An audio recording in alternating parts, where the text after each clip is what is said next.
Hello, welcome back. ഒരു പറ്റം മൃഗസ്നേഹികളുടെ ആക്രമണവും കല്ലേറും പ്രതീക്ഷിച്ചുകൊണ്ട് തന്നെ ഞാൻ ഇന്നത്തെ വിഷയത്തിലേക്ക് വരാം. ഇന്ന് സോഷ്യൽ മീഡിയയിൽ കത്തി നിൽക്കുന്ന ഒരു വിഷയം എന്താണെന്ന് വെച്ചാൽ, ഗ്ലാമി ഗംഗയുടെ പൂച്ചകളെ ആരോ വിഷം വെച്ച് കൊന്നു.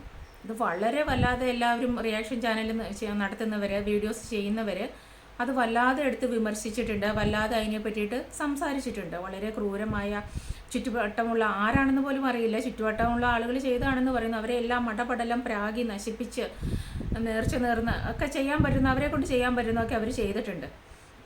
അപ്പോൾ ഇതിൽ എനിക്ക് തോന്നിയ ഒരു കാര്യം, ഇപ്പം ഞാനൊരു പെറ്റിനെ വളർത്തുകയാണെങ്കിൽ എനിക്ക് അത്രത്തോളം ഇഷ്ടമുള്ളത് കൊണ്ടാണ് വളർത്തുക, അല്ലേ? അത്രത്തോളം സ്നേഹിക്കുന്നതുകൊണ്ടാണ് വളർത്തുക. അതെൻ്റെ അടുത്തുള്ള ആളുകൾക്ക് അത് ഇഷ്ടമാവണമെന്നില്ല. അപ്പം ഞാൻ എന്താ ചെയ്യുക, അവരുടെ അടുത്തേക്ക് എൻ്റെ പെറ്റിനെ വിടാതെ ഞാൻ എൻ്റെ വീട്ടിൽ അവർക്ക് വേണ്ട ഫുഡും സംരക്ഷണവും എല്ലാം കൊടുത്തിട്ട് എൻ്റെ വീട്ടിൽ ഒതുക്കി അതിനെ വളർത്തണം, അല്ലേ? ഇപ്പോൾ 10 20 വളർത്തുന്നുണ്ടെങ്കിൽ അതിനുള്ള അവസരം എനിക്കുണ്ട്, അതിനുള്ള സൗകര്യങ്ങൾ എനിക്കുണ്ടെങ്കിലേ ഞാനത് ചെയ്യാവൂ. ഇത് കുറേ ആളുകൾ ഇപ്പോൾ ചെയ്യുന്ന ഒരു പരിപാടിയാണ്. പെറ്റ്സിനെ ഭയങ്കര ഇഷ്ടമാണെന്ന് പറഞ്ഞിട്ട് അതുങ്ങളെ ഒരുപാട് കൊണ്ടുവന്ന് വളർത്തും, എന്നിട്ട് ഇങ്ങനെ അങ്ങ് അഴിച്ചു വിട്ടേക്കും.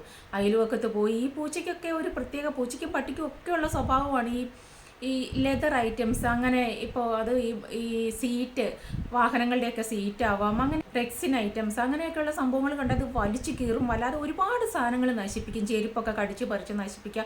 ഇങ്ങനെ ഒരുപാട് ഉപദ്രവങ്ങളുണ്ട് ഇതുങ്ങളെ കൊണ്ട്. അപ്പോൾ അതുകൊണ്ട് തന്നെ നമുക്കിഷ്ടമാണെങ്കിൽ നമ്മൾ അതുങ്ങളുടെ വികൃതിയും കുറുമ്പും ഒക്കെ, അതുങ്ങളുടെ ഈ ആക്രമണവും ഈ നശിപ്പീരും ഒക്കെ സഹിച്ച് നമ്മളതിനെ വളർത്തണം, അല്ലേ? അല്ലാതെ മറ്റുള്ളവർക്ക്, ഇപ്പോൾ അവർ പറയുന്നുണ്ട്, ഞാൻ അവരുടെ വീഡിയോ ഒന്നും എടുത്തിടുന്നില്ല, കാര്യം എല്ലാവരും അത് ഷെയർ ചെയ്തിട്ടുണ്ട്, അവരുടെ ചാനലിൽ പോയാലും കാണാവുന്നതാണ്. അപ്പോൾ ശല്യം എന്നൊന്നും പറഞ്ഞിട്ടില്ല, അപ്പുറത്ത് പോയി അപ്പിയിടും ഇത്രേ. ഈ നമ്മുടെ വീട്ടിലോ വീട് സൈഡിലോ ഒക്കെ ഈ മൃഗങ്ങൾ ഇതുപോലെ പൂച്ച പട്ടിയൊക്കെ വന്ന് അപ്പിയിട്ട് വെക്കുന്ന ഇഷ്ടപ്പെടാത്ത ഒരുപാട് ആളുകളുണ്ട്. ഇവരൊരുപാട് മൃഗത്തെ സ്നേഹിക്കുന്ന, ഇവരുടെ പെറ്റായതുകൊണ്ട് ഇവർക്ക് പ്രശ്നമില്ലായിരിക്കാം. അങ്ങനെയുള്ളവർ എന്ത് ചെയ്യണം, രാവിലെ അവരും ഭക്ഷണം കഴിക്കും, രാവിലെ ഭക്ഷണം കൊടുക്കും, എന്നിട്ട് അവരുടെ വഴിക്ക് അങ്ങ് പോകും, അയൽവക്കത്ത് പോയി കാര്യം സാധിച്ചിട്ട് വരും. ഇങ്ങനെ ചെയ്യാനായിട്ട് എന്തിനാ അനുവദിക്കുന്നത്? നിങ്ങൾക്ക് ഇഷ്ടമായിട്ടാണ് നിങ്ങൾ വളർത്തുന്നതെങ്കിൽ അതിൻ്റെ ബാക്കി കാര്യങ്ങളെല്ലാം നോക്കേണ്ടത് നിങ്ങൾ തന്നെയാണ്. അതുങ്ങൾ നിങ്ങളുടെ വീട്ടിൽ തന്നെ ഒരു കൂടുണ്ടാക്കി വളർത്താൻ പറ്റാത്ത സിറ്റുവേഷനൊന്നും അല്ലല്ലോ. അങ്ങനത്തെ വളർത്താൻ പറ്റാത്ത സിറ്റുവേഷനാണെങ്കിൽ അതുങ്ങളെ നോക്കുന്ന സ്ഥലങ്ങളുണ്ട്. ഇപ്പം കൊണ്ടുവിട്ടില്ലേ എട്ടെണ്ണത്തിനെ, അത് മുമ്പേ ചെയ്യാമായിരുന്നല്ലോ. നിങ്ങൾക്ക് സ്വന്തമായിട്ട് നോക്കാൻ പറ്റില്ല എന്നുണ്ടെങ്കിൽ മുമ്പേ അത് ചെയ്യാമായിരുന്നു. അതുപോലെ പൂച്ചകളുടെ രോമോ അലർജി ഉള്ളവരുണ്ട്, ഒരുപാട്. ഇതുങ്ങളെ അത്രയ്ക്ക് താല്പര്യമില്ലാത്ത ആളുകളുണ്ട്. അത് അവരെ കുറ്റം പറഞ്ഞ, അവർ മനുഷ്യരല്ല, മനുഷ്യത്വമില്ല, അങ്ങനെ ഇങ്ങനെ ഒന്നും പറഞ്ഞിട്ട് കാര്യമില്ല. എല്ലാവരും ഒരേപോലെയല്ല. പിന്നെ ഈ പറയുന്ന ആളുകളൊക്കെ ഉണ്ടല്ലോ, എങ്ങനെ കൊല്ലാൻ തോന്നുന്നു, എങ്ങനെ സാധിക്കുന്നു, മനുഷ്യരാണെന്നൊക്കെ പറയുന്ന ആളുകളുടെ തീന്മേശയിൽ 24 മണിക്കൂർ 4 സമയം ഫുഡ് കഴിക്കുമ്പോഴും നോൺ വെജ് ഉണ്ടാവണം, നിർബന്ധമാണ്. ചിക്കനും മട്ടനും ബീഫും ഒന്നും ഇല്ലാതെ ഇവർക്കൊന്നും ഭക്ഷണം ഇറങ്ങില്ല. അവരാണ് ഇങ്ങനെ ഈ ഒരു വിഷയത്തെ വല്ലാതെ അങ്ങ് വിമർശിക്കുന്നത്. അപ്പോൾ ചിക്കനൊക്കെ ബ്രോയിലർ കോഴിയാണ് എന്നൊക്കെയുള്ള ന്യായം ചിലർ പറയുമ്പോൾ എനിക്ക് ചിരി വരും. അതെന്താ, ജീവനല്ലേ? എന്ത് കോഴിയാണേലും അത് ജീവനല്ലേ? എന്താ നാടൻ കോഴി കഴിക്കില്ലേ ആരും? അതുപോലെ മട്ടനൊക്കെ ഏറ്റവും കിളുന്തായിട്ടുള്ള മീറ്റ് കഴിക്കണം എന്നാണ് പറയുന്നത്. അതായത് ചെറിയ ആട്ടിൻകുട്ടികളെ കൊന്നിട്ടാണ് കൂടുതലും മട്ടൻ ആളുകൾക്ക് ഇഷ്ടം. അതങ്ങനെ. അതേപോലെ ബീഫ്, അതുപോലെ പോർക്ക്, ഇതെല്ലാം ജീവികളല്ലേ? എന്തിനേറെ പറയുന്ന മുയൽ, അതിനെയൊക്കെ കണ്ട എന്തൊരു ഓമനത്വമാണ്. അതിനൊക്കെ എങ്ങനെയാണ് കൊല്ലാൻ തോന്നുക? അതൊക്കെ ഇവർക്ക് കഴിക്കാം. അതുപോലെ ആട്ടിൻകുട്ടിയൊക്കെ എത്ര നിഷ്കളങ്കമാണ് അതുങ്ങളുടെ ഫേസ് കണ്ടാലും. അതിനെയൊക്കെ കൊന്ന് ലാവിഷായിട്ട് വെട്ടി വിഴുങ്ങാം, സ്വന്തം കൈ കൊണ്ട് കൊന്ന്. അല്ലെങ്കിൽ ഈ കശാപ്പുകാർ എന്ന് പറയില്ലേ, ഈ ഇറച്ചി വെട്ടുകാർ, അവരൊക്കെ എങ്ങനെയാണ് മരിക്കുക? വെള്ളം ഇറങ്ങാതെ അങ്ങനെയൊക്കെ മരിക്കുമോ? കോഴിയെ കൊല്ലുന്നവരൊക്കെ അങ്ങനെയാണോ മരിക്കുക? അവരൊക്കെ പുഴുവരിച്ച വെള്ളം ഇറങ്ങാതെ ഒക്കെ ചാവുമോ? ഇതെല്ലാം മേടിച്ച് തിന്നുന്ന നിങ്ങളെങ്ങനെയാണ് മരിക്കുക? അപ്പോൾ ഈ മരണം എന്ന് പറയുന്നത് വിഷം കൊടുത്ത് കൊന്നാലും, കഴുത്ത് ഞെരിച്ച് കൊന്നാലും, അറുത്ത് കൊന്നാലും എല്ലാം കൊലപാതകം തന്നെയാണ്. ഇതെല്ലാം ചെയ്യുന്നത് അങ്ങനെ തന്നെയാണ്. അതിൽ ഏറ്റവും ക്രൂരതയുള്ള പരിപാടിയല്ലേ ഒരു കണക്കിന് ആലോചിച്ച് നോക്കിയാൽ. മറ്റേത് വിഷം കൊടുത്തിട്ട് അങ്ങ് പോകുന്നു, അതുങ്ങൾ വന്ന് കഴിക്കുന്നു, ചാവുന്നു. ഇത് സ്വന്തം കൈ കൊണ്ട് അറുത്ത് കൊല്ലുക, മുട്ടിക്കൊല്ലുക, അങ്ങനെയൊക്കെ കൊല്ലുന്നതെന്ന് ആലോചിച്ച് നോക്കിയേ. അപ്പോൾ അതൊക്കെ മൂക്കുമുട്ടയിരുന്ന് കഴിക്കുന്ന ആളുകളാണ് പറയുന്നത്, അയ്യോ ഓർക്കാനേ വയ്യ. അവർ സ്നേഹിച്ച് വളർത്തുന്ന അവരുടെ പെറ്റിനെ ആരെങ്കിലും എന്തെങ്കിലും ചെയ്യാൻ, മനുഷ്യൻ്റെ നേരെ കല്ലെറിയാൻ മനുഷ്യൻ തന്നെ ഇങ്ങനെ കച്ചകെട്ടി ഇറങ്ങിയേക്കുകയാണ്. അപ്പോൾ നിങ്ങൾ സ്നേഹിച്ച് വളർത്തുന്ന മൃഗങ്ങളുടെ ജീവന് മാത്രമേ വിലയുള്ളൂ. അപ്പോൾ അങ്ങനെയുള്ളവർ നോൺ വെജ് കഴിക്കാത്തവരായിരിക്കണം, വെജിറ്റേറിയൻ ആയിരിക്കണം. വെജിറ്റേറിയൻ ആയിരിക്കണം. പുവർ വെജിറ്റേറിയൻ ആയിട്ടുള്ള ആളുകൾ ഇതിൽ എത്ര പേരുണ്ട് ഇതുപോലെ ഘോരം ബാധിക്കുന്നത്. അതുപോലെ മൃഗസ്നേഹം കാരണം ഒരു രക്ഷയില്ലാതായേക്കാണ് നമ്മുടെ നാട്ടിൽ. തെരുവുനായ ശല്യം എന്ന് പറഞ്ഞാൽ അതിരൂക്ഷമാണ്. ഒരുപാട് ആളുകൾ ഇതുങ്ങൾക്ക് ഫുഡ് കൊടുക്കുന്നുണ്ട് കേട്ടോ. റോഡ് സൈഡിലും അവിടെ ഇവിടെയൊക്കെ ആയിട്ട് കുറേ ഫുഡ് കൊണ്ടുവന്ന് വെച്ചിട്ട് അവർ AC കാറിൽ കാറൊക്കെ അടച്ചിട്ട് നല്ല ഭദ്രമായിട്ട് അവരങ്ങ് യാത്ര ചെയ്യും. എത്രയോ കുഞ്ഞു കുട്ടികളാണെന്നറിയോ ഈ കാൽനടയായിട്ട് നടന്നു പോകുന്ന ഇതുങ്ങളുടെ ആക്രമണം പേടിച്ച് അലറി കാറിക്കൂവി എത്രയോ നമുക്ക് വിഷ്വലി കാണാൻ പറ്റും. ഇന്ന് റോഡിലേക്ക് രാവിലെ സമയങ്ങളിലൊന്നും ഇറങ്ങാനേ പറ്റുകയില്ല ഇതുങ്ങളുടെ ശല്യം കാരണം. ഈ പേ പിടിച്ചൊക്കെ ആളുകൾ മരിക്കുന്നത് ഞാൻ ഈ സിനിമയിലൊക്കെ കണ്ടിട്ടുണ്ട്. എത്ര ഭീകരമായിട്ടുള്ള ഒരു അവസ്ഥയാണ്. സ്വന്തം വീട്ടിൽ ഒരാൾക്ക് വന്നു കഴിയുമ്പോഴാണ് അതിൻ്റെ മൂല്യം എല്ലാവർക്കും മനസ്സിലാവുള്ളൂ. അപ്പോൾ ഈ തെരുവിൽ കൂടെ നടക്കുന്ന നായുടെ ജീവനാണോ വില, സ്വന്തം വീട്ടിലെ ആളിൻ്റെ ജീവനാണോ വില എന്ന് നമുക്ക് മനസ്സിലാവും. അതുപോലെ ഇന്ന് പാമ്പിനെ കൊല്ലാൻ പാടില്ല. പാമ്പ് അതിഥിയെ നമ്മൾ പിടിച്ച് തലോടി തടവി നമ്മൾ കാട്ടിക്കൊണ്ടാക്കണം. എല്ലാവരും പറയുന്ന ഒരു കാര്യമുണ്ട്, മൃഗങ്ങൾക്കും ജീവിക്കണം, മൃഗങ്ങൾക്കും കൂടി അവകാശപ്പെട്ടതാണ് ഈ ഭൂമി. അപ്പോൾ എല്ലാവർക്കും ജീവിക്കണം, കൊല്ലാൻ പാടില്ല. ശരിയാണ്. അങ്ങനെയുള്ളവരൊരു കാര്യം ചെയ്യൂ. നിങ്ങൾ എന്തിനാണ് വാതിലും ജനലും ഗേറ്റും ഒക്കെ അടച്ചിടുന്നത്? തുറന്നിട്ടേക്ക്, ഓപ്പൺ ആക്കി ഇടൂ. ഈ പട്ടിയും പാറ്റയും പൂച്ചയും പാമ്പും എല്ലാം വന്ന് നിങ്ങളുടെ കട്ടിലും ബെഡിലും ഒക്കെ കിടന്നോട്ടെ. എന്തിനാണ് അവരെ മാറ്റി നിർത്തുന്നത്? ഒരു സൈഡിൽ നിങ്ങൾ മാംസം കഴിക്കും, അതുങ്ങളെ കൊന്നു തിന്നും, എല്ലാം ചെയ്യും. അതുങ്ങളെ കൊല്ലാതെ എന്തായാലും തിന്നാൻ പറ്റില്ലല്ലോ. അതുപോലെ നിങ്ങളുടെ കതകുകളും ജനലുകളും ഗേറ്റും എല്ലാം അടച്ചിട്ട് നിങ്ങൾ സേഫായിട്ടിരിക്കും. എന്നിട്ട് നിങ്ങൾ ഘോരം വാദിക്കും, മൃഗങ്ങൾ വേണം, മൃഗങ്ങളെ കൊല്ലരുത്, മൃഗങ്ങൾ അങ്ങനെയാണ് ഇങ്ങനെയാണ്. ബിക്കോസ് നിങ്ങളെ ബാധിക്കുന്നില്ല ഇതുങ്ങളെ കൊണ്ടുണ്ടാകുന്ന ആക്രമണങ്ങളും അപായങ്ങളും ഒന്നും നിങ്ങളെ ബാധിക്കുന്നില്ല. അതുകൊണ്ടാണ് നിങ്ങൾക്കിങ്ങനെ പറയാൻ പറ്റുക. ഇതൊരു ഉപദ്രവമായിട്ട് നിങ്ങളിലേക്ക് വന്നു കഴിഞ്ഞാൽ മാത്രമാണ് നിങ്ങൾക്ക് ഇതിൻ്റെ ഭീകരത എത്രത്തോളം ഉണ്ടെന്ന് മനസ്സിലാവും. കാരണം മനുഷ്യൻ സെൽഫായിട്ട് മനുഷ്യൻ്റെ ഈ ജനപ്പെരുപ്പം എന്തുകൊണ്ടാണ് ഇത്രയെങ്കിലും നിയന്ത്രിച്ച് ഒരുപാട് പെരുകിയിട്ടുണ്ട്. എന്നാലും നിയന്ത്രണ വിധേയമായിട്ട് നിൽക്കുന്നത് അവർ സെൽഫായിട്ട് നിയന്ത്രിക്കുന്നതുകൊണ്ടാണ്, അതിനുള്ള സംവിധാനങ്ങൾ ഉള്ളത് കൊണ്ടാണ്. പക്ഷെ മൃഗങ്ങൾക്ക് അങ്ങനൊരു വിവേചന ബുദ്ധിയില്ലല്ലോ. അപ്പോൾ അതിനെ നമ്മൾ നിയന്ത്രിക്കേണ്ടത് നിയന്ത്രണ വിധേയമാക്കേണ്ടത് മനുഷ്യരുടെ കടമയാണ്. ഇതിനെ സ്നേഹിക്കുന്നു എന്ന് പറയുന്ന മനുഷ്യരുടെ കടമയാണ്.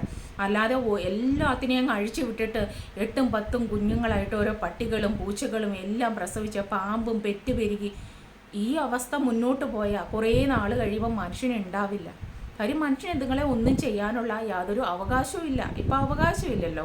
ഒരു എലിയെ പോലും കൊല്ലാൻ പറ്റില്ല. അപ്പോൾ പിന്നെ ഇതുങ്ങളെല്ലാം പെരുകി മനുഷ്യൻ ലാസ്റ്റ് ഗുഡ് ബൈ പറഞ്ഞ് ഇവിടുന്ന് പോകേണ്ട അവസ്ഥയാണ് വരിക. അത്രേ ഉണ്ടാവുള്ളൂ. ഇപ്പം മലയോര മേഖലയിലൊക്കെ ഒരുപാട് ആളുകൾ അനുഭവിക്കുന്ന ദുരിതം നമുക്ക് കേട്ടാൽ സങ്കടം വരും. ആന ചവിട്ടിക്കൊന്ന എത്രയോ പേര്, കുരങ്ങുകൾ വന്ന് കാണിക്കുന്ന ഓരോ ആക്രമണങ്ങൾ, കാട്ടുപന്നികൾ എല്ലാം ഇപ്പോൾ ആളുകളുടെ കൃഷിയിടങ്ങളിൽ ഇറങ്ങി വന്ന് എല്ലാം നശിപ്പിക്കുകയാണ്. ഇതൊന്നും അറിയാതെ ടൗണുകളിൽ AC കീഴിലിരുന്ന് അടച്ചിട്ട റൂമിലിരുന്ന് ഇതിനെപ്പറ്റിയൊക്കെ ഘോരം വാദിക്കുന്നവർക്ക് അത് പറയാൻ നല്ല എളുപ്പമാണ്. ഒരു വർഷത്തെ ഒരു കർഷകൻ്റെ അധ്വാനമായിരിക്കും ഒരൊറ്റ ദിവസം കൊണ്ട് കാട്ടുപന്നിയൊക്കെ വന്ന് നശിപ്പിച്ചിട്ടിട്ട് പോകുന്നത്. അതിങ്ങനെ പറയുന്നവർക്ക് അതിന് മുടക്കൊന്നുമില്ലല്ലോ. അതിപ്പോൾ എനിക്കിത് കുറച്ച് മുമ്പേ പറയണമെന്ന് തോന്നിയ ഒരു കാര്യമാണ്. ഇപ്പോഴാണ് അതിന് കറക്റ്റായിട്ടുള്ള ഒരു അവസരം വന്നത്. കുറേ മൃഗസ്നേഹികളുടെ ആ ഒരു വികാരപൂർവമായ സംസാരം കേട്ടപ്പോൾ എനിക്കിത് പറയണമെന്ന് തോന്നി. നിങ്ങൾക്കൊക്കെ മൃഗത്തെ അത്രയ്ക്കങ്ങ് ഇഷ്ടമാണെന്നുണ്ടെങ്കിൽ നിങ്ങൾക്ക് വളർത്താൻ 1-2 എണ്ണത്തിനെ നിങ്ങൾക്ക് പറ്റുള്ളൂ.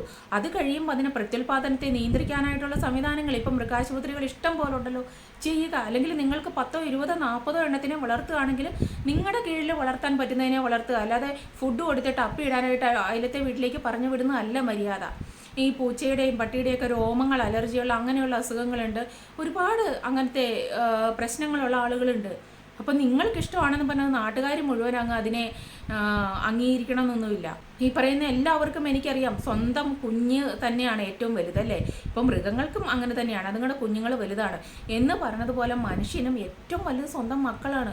സ്വന്തം മക്കളെ ഒന്ന് സ്വൈര്യമായിട്ട് പുറത്തിറക്കി വിടാൻ പറ്റാത്ത ഒരവസ്ഥയാണ് ഇപ്പോൾ ഈ മൃഗങ്ങൾ കൊണ്ടുണ്ടായിക്കൊണ്ടിരിക്കുന്നത്. അതിൽ ഏറ്റവും കൂടുതൽ തെരുവ് നായ്ക്കളുടെ ആക്രമണം. ഞാനിത് കുറച്ച് നാൾ മുമ്പ് പറയണമെന്ന് കരുതിയ സംഭവമാണ്. പക്ഷേ ഇന്ന് അതിനായിട്ട് ഒരു അവസരം എനിക്ക് കിട്ടി. അപ്പം ഞാൻ പറയുകയാണ്, എനിക്ക് ഏറ്റവും വലുത് ഇപ്പം നായ്ക്കളെ കഴിഞ്ഞും പൂച്ചകളെ കഴിഞ്ഞും ഒക്കെ എനിക്ക് ഏറ്റവും വലുത് എൻ്റെ കുട്ടികളുടെ ആയുസ്സും ആരോഗ്യവും തന്നെയാണ്. അപ്പോൾ അവരെ മോശമായിട്ട് ബാധിക്കുന്ന ഒരു കാര്യം വന്നാൽ എനിക്കത് പ്രശ്നം തന്നെയാണ്. അപ്പോൾ അതിലുപരി ഞാൻ പറയില്ലേ, പൂച്ച ഇഷ്ടമുള്ള ഒരാളാണ്, പെറ്റിനെ സ്നേഹിക്കുന്ന ഒരാളാണ്. എൻ്റെ പൂച്ചേനെ ഞാൻ മറ്റുള്ളവർക്ക് ശല്യമായിട്ട് അഴിച്ചു വിടാറില്ല. അല്ലെങ്കിൽ ഞാനൊരു പെറ്റിനെ വളർത്തി അല്ലാതെ എൻ്റെ അണ്ടറിൽ നിൽക്കുന്ന രീതിയിലാണ് ഞാൻ നോക്കുള്ളൂ. അപ്പോൾ പിന്നെ മറ്റുള്ളവരുടെ പരാതി നമ്മൾ കേൾക്കേണ്ട കാര്യമില്ലല്ലോ. എന്തിനാണ് നമ്മുടെ കുഞ്ഞുങ്ങളെ നമ്മൾ മറ്റുള്ളവർക്ക് ഉപദ്രവമായിട്ട് അഴിച്ചു വിടുമോ? ഇല്ല, നമ്മൾ പറയുന്ന നമ്മുടെ കീഴിൽ നമ്മുടെ വീട്ടിലല്ലേ അവർ ജീവിക്കുന്നത് എന്ന് പറഞ്ഞതുപോലെ നമ്മൾ വളർത്തുന്ന പെറ്റും അങ്ങനെയായിരിക്കണം. ഇല്ലാതെ എവിടെയോ അത് അവർക്ക് 18 എണ്ണം എന്തോ ഉണ്ടെന്ന് തോന്നുന്നു, 10 എണ്ണം ഇപ്പോൾ ചത്തു പോയിട്ടുണ്ട്. 8 എണ്ണത്തിന് ഇപ്പോൾ അവരെവിടെയോ കൊണ്ടുപോയി മൃഗങ്ങളെ സംരക്ഷിക്കുന്ന ഏതോ ഒരു കേന്ദ്രത്തിൽ കൊണ്ടുപോയി ആക്കിയിട്ടുണ്ട്. ഇത് മുമ്പേ ചെയ്യാമായിരുന്നല്ലോ അവർക്ക് പറ്റുകയെന്നുണ്ടെങ്കിൽ. അപ്പോൾ ഇപ്പോൾ അത് ചെയ്യാനറിയാം. അപ്പോൾ കുറച്ച് പേര് പറയുന്നുണ്ടായിരുന്നു, വിഷം വെച്ച് കൊല്ലണ്ടല്ലോ, അതുങ്ങളെ മൃഗങ്ങളെ സംരക്ഷിക്കുന്ന സ്ഥലങ്ങളുണ്ട്, അവിടെ കൊണ്ടാക്കിയാൽ മതിയെന്ന്. അത് ആരാ ആക്കേണ്ടത്? അയൽവക്കക്കാരാണോ ആക്കേണ്ടത്? എൻ്റെ പെറ്റിനെ അയൽവക്കക്കാർക്ക് എടുത്തുകൊണ്ട് മൃഗസംരക്ഷണ കേന്ദ്രങ്ങളിൽ കൊണ്ടുപോയി ആക്കാൻ പറ്റുമോ? അത് അവരവർ തന്നെയാണ് ചെയ്യേണ്ടത്. അവർ വളർത്തുന്നവർ തന്നെ ചെയ്യണം. അവരവർക്ക് പറ്റത്തില്ലെങ്കിൽ അങ്ങനെയുള്ള സ്ഥലങ്ങളിൽ കൊണ്ടുപോയി ആക്കണം. മൃഗങ്ങളെ കൊല്ലുന്നത് ഭയങ്കര ദോഷവും ഭയങ്കര മനസ്സാക്ഷിക്ക് നിരക്കാത്ത ഒക്കെ കാര്യങ്ങളാണ്. ഞാനീ പറഞ്ഞതുപോലെ 4 നേരവും നോൺ വെജ് ഇല്ലാതെ ഭക്ഷണവും കഴിക്കില്ല. എന്ത് നല്ല ഇരട്ടത്താപ്പല്ലേ! ഇതുപോലെ ഇരട്ടത്താപ്പ് മനുഷ്യനല്ലാതെ ആർക്കെങ്കിലും കാണുമോ? പറയുന്നതൊന്ന് പ്രവർത്തിക്കുന്നതൊന്ന്. നോൺ വെജ് ഇല്ലാതെ ഭക്ഷണം കഴിക്കില്ലാത്ത ആളുകളാണ് ഈ കോഴിയൊക്കെ കിടന്ന് നിലവിളിക്കുന്ന കാർന്ന് കേട്ടാൽ നമുക്ക്. ഞാനൊരു പ്രായം വരെ നോൺ വെജ് കഴിക്കില്ലായിരുന്നു. ഇത് നിങ്ങളെ കൊല്ലുന്നത് എനിക്ക് ഭയങ്കര കൊല്ലുന്നത് കണ്ട് എനിക്ക് അങ്ങനെ ഒരു വിഷമം ഉണ്ടായിട്ട് കഴിക്കില്ലായിരുന്നു. പിന്നെ ഒരു ഏജായി കഴിഞ്ഞപ്പോഴത്തേക്ക് പിന്നെ ആസ് യൂഷ്വൽ. എന്നാലും കൊല്ലുന്നിടത്ത് നിൽക്കാനുള്ള ധൈര്യമൊന്നും ഇപ്പോഴും എനിക്കുണ്ടായിട്ടില്ല. അതിനെ ഒരു മടിയില്ലാതെ കൊന്ന് മൂക്കുമുട്ട കഴിക്കുന്ന ആളുകളാണ് മൃഗസ്നേഹത്തെപ്പറ്റി വാതോരാതെ ഇരുന്ന് കൊട്ടിഘോഷിക്കുന്നത്. ഇത് നമുക്ക് പെറ്റ്സിനെ വളർത്താം, സ്നേഹിക്കാം, അതുങ്ങളെ തിരിച്ച് സ്നേഹിക്കുക, നല്ലതാണ്, ഒരുപാട് നല്ലതാണ്. പക്ഷെ നമ്മൾ വളർത്തുന്നതിനെ നമ്മൾ നമ്മുടെ കീഴിൽ മറ്റുള്ളവർക്ക് ശല്യം ഉണ്ടാകാതെ, അതിപ്പം മനുഷ്യനാണേലും മൃഗമാണേലും നമ്മുടെ വാഹനമാണെങ്കിലും എന്തും ആയിക്കോട്ടെ, മറ്റുള്ളവർക്ക് ശല്യം ഉണ്ടാകാതെ നമ്മൾ നോക്കാൻ പഠിക്കുക. എന്നിട്ട് മനുഷ്യരെ മുഴുവൻ, അയൽവക്കക്കാരെ മുഴുവൻ ഇരുന്ന് പ്രാഗി നേർന്ന് അങ്ങനെ പറയണേ. ഈ പറയുന്നവരെല്ലാം അങ്ങനെയൊക്കെ തന്നെ ചാകുള്ളൂ. കാര്യം ദിവസവും ഞാൻ പറഞ്ഞില്ലേ, ഈ പറഞ്ഞതുപോലെ കൊന്നുകൊണ്ടുന്നല്ലേ തിന്നുന്നത്. അപ്പോൾ പിന്നെ ഏറ്റവും കൂടുതൽ എല്ലാവർക്കും അത് തന്നെ ബാധിക്കത്തുള്ളൂ. മറ്റുള്ളവരുടെ മുതൽ നശിപ്പിക്കാനും മറ്റുള്ളവരുടെ വീട്ടിൽ പോയി അപ്പിയിടാനും ഒക്കെ ആയിട്ട് മൃഗങ്ങളെ പറഞ്ഞു വിടുമ്പോൾ ഒന്ന് ശ്രദ്ധിച്ചാൽ നല്ലതാണ്. അപ്പോൾ ഈ മൃഗാധിപത്യം വന്നാൽ എന്ന് പറഞ്ഞതുപോലെ ആ ഒരു അവസ്ഥയിലേക്ക് നമ്മുടെ നാട് മാറിക്കൊണ്ടിരിക്കുകയാണ്. കാര്യം പാമ്പിനെ പോലും കൊല്ലാൻ പറ്റത്തില്ല. പെരുക്കി ഇപ്പോൾ ഹൈ റേഞ്ച് മേഖലകളിലൊക്കെ ആളുകൾ പറയുന്നതൊക്കെ എവിടെ നോക്കിയാലും പാമ്പാണ്. കാര്യം അതിഥിയെ നമ്മൾ സൽക്കരിച്ച് നമ്മൾ തൊട്ടടുത്തുള്ള കാട്ടിലേക്ക് അങ്ങ് പറഞ്ഞു വിടണം. അതൊരു 10, 25, 100 കുഞ്ഞുങ്ങളായിട്ട് അതിനെ തിരിച്ച് എല്ലാം കൂടെ മനുഷ്യനെ ആക്രമിക്കാനായിട്ട് തിരിച്ചു വരും. നമ്മുടെ കാര്യം ഓർക്കുമ്പോഴല്ലേ ശരിക്കും സങ്കടം. നമ്മുടെ മക്കളുടെ കാര്യം ഓർക്കുമ്പോൾ ഒരു ദിവസം പോലും നമുക്ക് സമാധാനം ഉണ്ടാവില്ല അല്ലേ? ചെറിയ കുട്ടികളൊക്കെ സ്കൂളിൽ പോകുന്നതും തിരിച്ചു വരുന്നതും ഒക്കെ ഇന്ന് നമുക്ക് സേഫായിട്ട് ഇന്ന് പേടിക്കാതെ പുറത്തേക്ക് ഇറക്കാം. മനുഷ്യനെ കൊണ്ടുള്ള ആക്രമണം ഒരു സൈഡിൽ, മൃഗങ്ങളെ കൊണ്ടുള്ള ആക്രമണം വേറൊരു സൈഡിൽ. കുഞ്ഞുങ്ങളുടെ കാര്യം ഓർക്കുമ്പോൾ കുഞ്ഞുങ്ങളില്ലാത്തവർക്കത് പറഞ്ഞാൽ മനസ്സിലാവില്ല. കുഞ്ഞുങ്ങളുള്ള മാതാപിതാക്കൾക്ക് ഏറ്റവും പ്രശ്നം തന്നെയാണ് ഇന്നത്തെ ഈ മൃഗങ്ങളുടെ ഈ പെരുപ്പവും. ഇതുങ്ങളെ നിയന്ത്രിക്കാതെ ഒരു നിയന്ത്രണം ഇല്ലാതെ ഇതുങ്ങൾ ഈ പെറ്റ് പെരുകുന്നത് അതൊരു വലിയ പ്രശ്നം തന്നെയാണ്. അതിൻ്റെ ഇടയ്ക്കാണ് ഇതിപ്പോൾ ഗ്ലാമിഗംഗയുടെ പൂച്ചയല്ല, ആരുടെ പൂച്ചയാണെങ്കിലും ആരുടെ പട്ടിയാണെങ്കിലും ഒക്കെ വളർത്തുന്നുണ്ടെങ്കിൽ സ്വന്തമായിട്ട് നോക്കാനുള്ള ആ ഒരു കഴിവുണ്ടെങ്കിൽ, ആ ഒരു സൗകര്യമുണ്ടെങ്കിൽ വളർത്തുക. ഇല്ലെന്നുണ്ടെങ്കിൽ തെരുവ് നായ്ക്കൾക്ക് ഭക്ഷണം കൊടുക്കുന്നവരുമൊക്കെ അവർക്ക് ഭയങ്കര ഇഷ്ടമല്ലേ, അവരെടുത്തുകൊണ്ട് വീട്ടിൽ പോയിക്കൊള്ളുക. അതുങ്ങളെ നോക്കാനായിട്ട് പറ്റുമ്പോൾ അതുങ്ങളോട് അഗാധമായ സ്നേഹം കൊണ്ടല്ലേ. അവർക്കൊക്കെ വീടും ചുറ്റുപാടും സൗകര്യങ്ങളും ഒക്കെ ഉള്ളവരായിരിക്കണം. അവിടെ ഷെൽട്ടർ ഉണ്ടാക്കി അതുങ്ങളെ താമസിപ്പിക്കുക, ഫുഡ് കൊടുക്കുക. അപ്പോൾ പിന്നെ ഈ സാധാരണ പാവം പിടിച്ച പിഞ്ചു കുഞ്ഞുങ്ങളുണ്ട് റോഡിൽ കൂടെ നടന്നു പോകുന്നത്, അതുങ്ങൾക്കൊക്കെ പേടിക്കാതെ ഒന്ന് നടന്നു പോകാമല്ലോ. നിങ്ങൾ കാറിനകത്ത് കൊണ്ടുപോയി അതുങ്ങളെ കുളിപ്പിക്കുകയോ ഭക്ഷണം കൊടുക്കുകയോ ഹോസ്പിറ്റലിൽ കൊണ്ടുപോകുകയോ ഒക്കെ ചെയ്യും. സാധാരണക്കാരായ ആളുകൾ ഇവിടെ ജീവിച്ചോട്ടെ. അപ്പോൾ അടുത്തൊരു വീഡിയോ ആയിട്ട് നമുക്ക് വീണ്ടും കാണാം. താങ്ക്